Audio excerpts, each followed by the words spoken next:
अरे बहन जी, यहाँ उधारी करने के लिए थोड़ी ना बैठा हुआ हूँ। जो तुम आधे पैसे अभी दोगी और आधे पैसे बाद में, पूरे पैसे हैं तो दो और स्वेटर ले जाओ। पता नहीं ये गरीब लोग सामान लेने के लिए बाहर क्यों निकलते हैं जब पैसे नहीं होते। और अगर बच्चे को स्वेटर पहनाने की हैसियत नहीं थी तो बच्चे पैदा ही क्यों किया। अरे माँ जी, आप क्या कर रही हैं? सारे सर्दी के कपड़े बाहर निकाल कर क्यों रख दिए? अरे बहू, ठंड आ रही है इसीलिए सोच रही हूँ कि ठंड के सारे कपड़े निकाल दूं। बेचारे राजू को भी ठंड लगती होगी। वैसे देख, ये शॉल तो मैंने पिछले साल ही लिया था, ठीक है ना? इस साल इसी शॉल से काम चला लूंगी। अरे माँ जी, कोई जरूरत नहीं है इतनी पुरानी शॉल ओढ़ने की।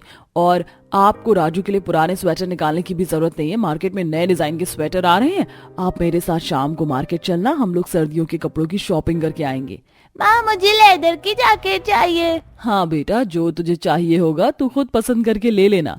एक ही मोहल्ले में दो परिवार रहा करते थे। जहां आकृति काफी ज्यादा अमीर होती थी, वहीं आकांक्षा काफी ज्यादा गरीब। जहां आकृति सर्दियों की शॉपिंग की बातें अपने घर वालों से कर रही थी, तो वहीं बेचारी आकांक्षा अपनी सास के साथ सर्दियों के कपड़े निकाल कर उनकी सफाई कर रही थी।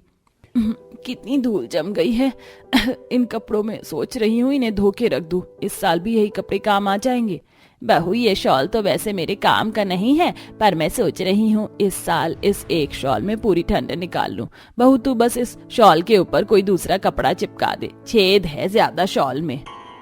पर माँ, मैं एक ही स्वेटर में पूरी ठंड कैसे निकालूंगी? समय के साथ तो ठंड और बढ़ जाएगी ना। कम से कम मुझे एक नया स्वेटर तो खरीद कर दे दो।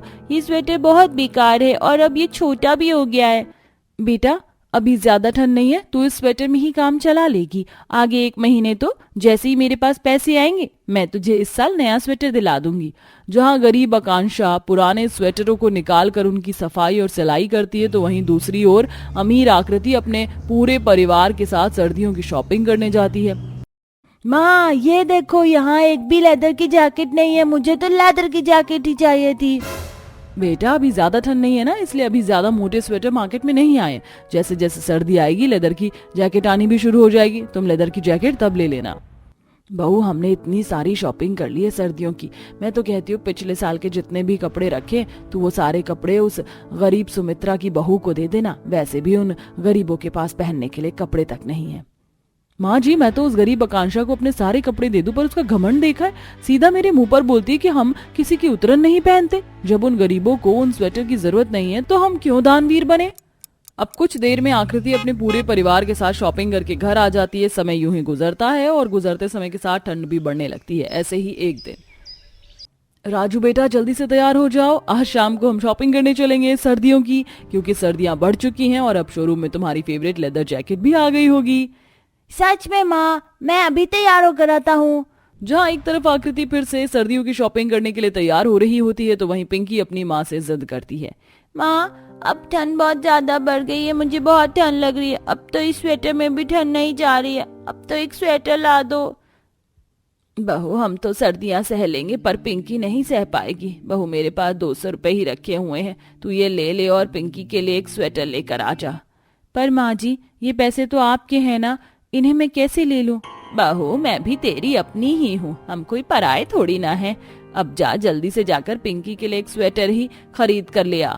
आकांक्षा अपनी सास से 200 रुपए लेकर पिंकी के साथ मार्केट जाती है, जहां वो शोरूम के बाहर एक ठेले वाले को देखती है जिसने 450 रुपए की सेल लगा रखी थी।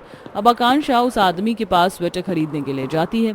भैया, क्या तुम 450 रुपए से थोड़ा भी कम नहीं करोगे? अरे मैडम, सेल लगाई है।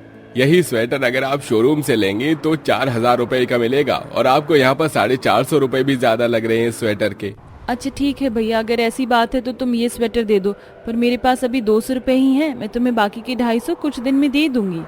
अरे बहन जी, यहाँ उधारी करने के लिए थोड़ी ना बैठा हुआ हूँ। जो तुम आधे पैसे अभी दोगी और आधे पैसे बाद में, पूरे पैसे हैं तो दो और स्वेटर ले जाओ।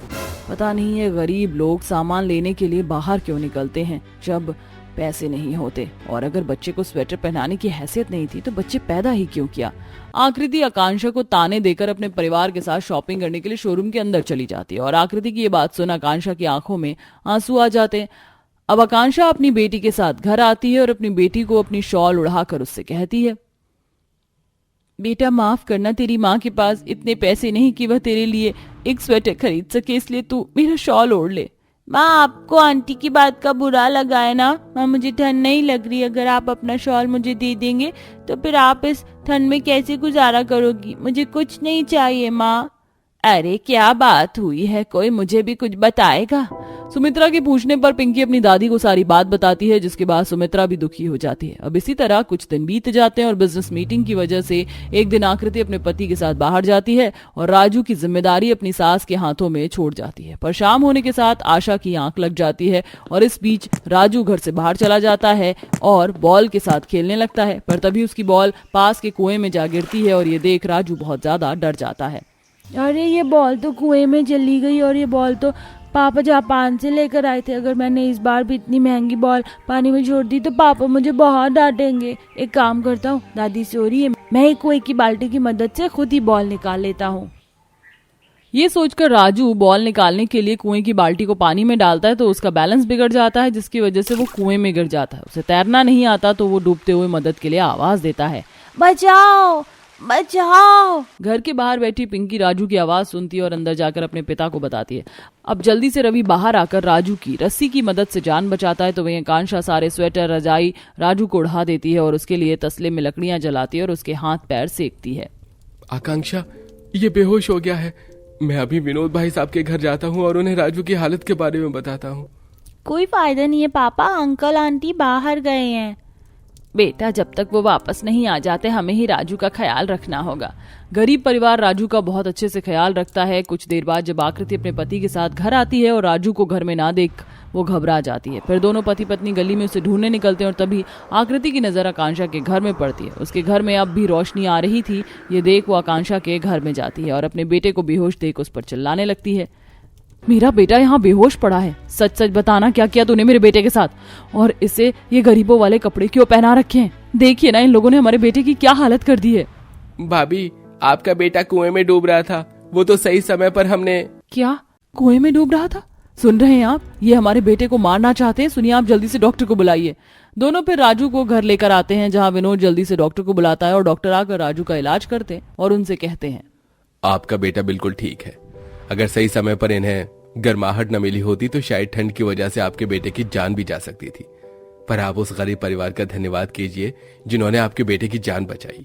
डॉक्टर की ये बात सुनकर आकृति शर्मिंदा हो जाती है और विनोद आकृति के साथ आकांक्षा के घर आता है और दोनों पति पत्नी अपनी गलतियों की माफी मांगते हैं। आकांक्षा मुझे माफ कर दो, तुम गरीब हो इसलिए मैंने सोचा कि तुम हमसे जलती होगी क्योंकि हम अमीर हैं, पर मुझे अब पता चला कि तुमने मेरे बच्चे की जान बचाई है और मैंने तुम्हें ही खरी खोटी सुना दी।